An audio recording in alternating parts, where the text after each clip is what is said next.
Hey, this is DM Mike, and this is the next tabletop simulator map for Hoard of the Dragon Queen in Chapter 6. I think we're about 5 or 6 sessions in at this point, and this is the Undead map. Now, my players have just walked into this map. They've just started. We crescendoed and climaxed in our last campaign right when they were about to attack, so they've not seen the entire map. So if you're a player in my campaign, just skip this video, watch it probably about the second week of January 2019, and you should be good. You should be fine. By then, you'll have experienced the map.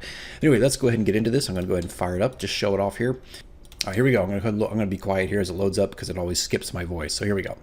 Okay, loading is complete. Now, this is the night map for the Undead Sanctuary. This is where, now, the tokens are off here. For some reason, again, I'm having problems with some of my tokens staying on the workshop or staying online. I don't know, they just don't transition well, but yet every other element of this game, the map does. It's a weird thing. I'm not sure what's happening here. But this is where the supposed rings of Mercul,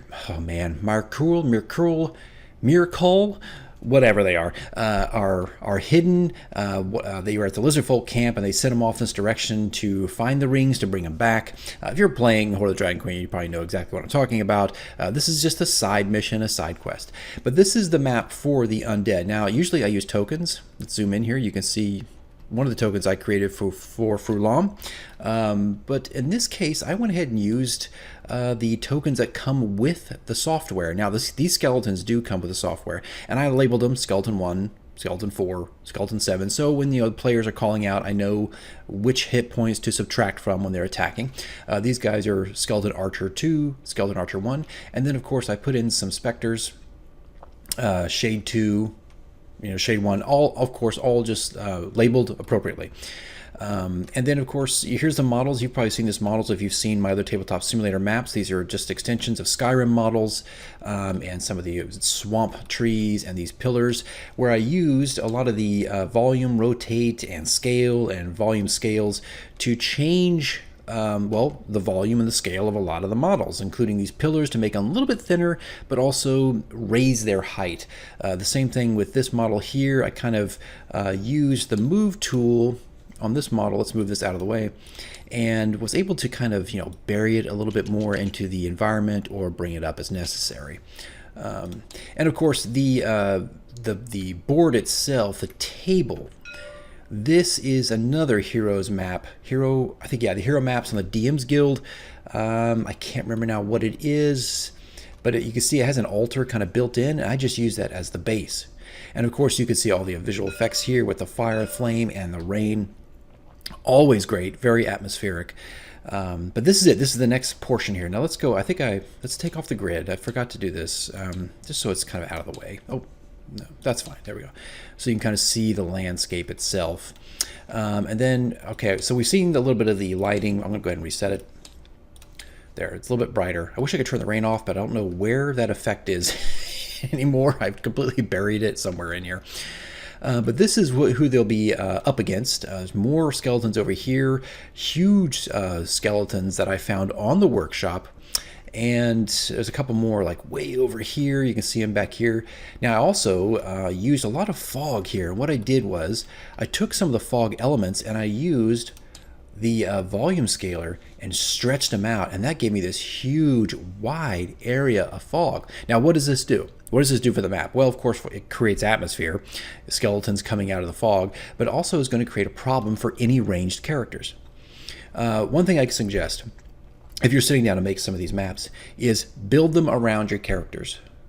Whatever characters you're playing with. If you're playing with a bunch of thieves, build your map around their abilities and what they can do, and also how you can counter them. How you can maybe create some problems for them they have to work around. Not to sabotage your characters, but to create a challenge. This is the kind of stuff that I focus on when making a map is, okay, what's my party? What's their makeup? What do they need? What also could hinder them a little bit to create problems? So that's a bit of advice I could give. And as you can see here, here's the main area, right? This is probably where they're going to end up. So what I did was, look, I got a thief, I got a ranged character. So I build in some little areas where they can sneak around if they choose to do so, all the way up to here. I mean, they could get behind these trees. He could keep going if he wants to. Again, it's just an option. And that's what you want to do when you're creating your maps in Tabletop Simulator. I mean, look, we can make them look beautiful and great and all the visual effects, but you really want to focus on what your characters are, who your characters are when creating these maps. That way they can take advantage of the terrain, but also the terrain itself becomes a little bit of a challenge for them. So anyway, that's just a little bit of piece of advice. But anyway, this is, so I built in some places where they could sneak. And of course, in this map in particular, I have created a hindrance. I've gone many sessions now, and our ranged characters tend to have a bit of an advantage. They're not getting hit, they're staying way back, so I decided to put fog in, mist in to make it very difficult. They have about a 15-foot visibility range. Now the undead can shoot through it. They have no problems. They're not seeing the fog. They just see life. They just see the characters themselves, the warmth from their bodies. So it's almost like predator vision, right? I mean, that's what they're looking at. But anybody who is ranged is going to have a very difficult problem, which is going to force some characters to move forward. And so that's what the scope of this. This is not going to be an easy combat. I have boosted everything here. There are going to be a lot more spells going off. The terrain is going to be a little more acting more of as a layer than just swamp area. This is their sanctuary, so they know how to control it.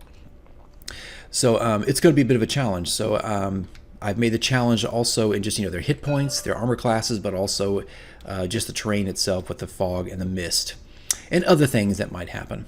But anyways, guys, that's it. I don't want these videos to stretch out too long, but just as you're creating your maps, careful how much visual effects you put in, because it does drag, it creates frame rate issues and different things like that.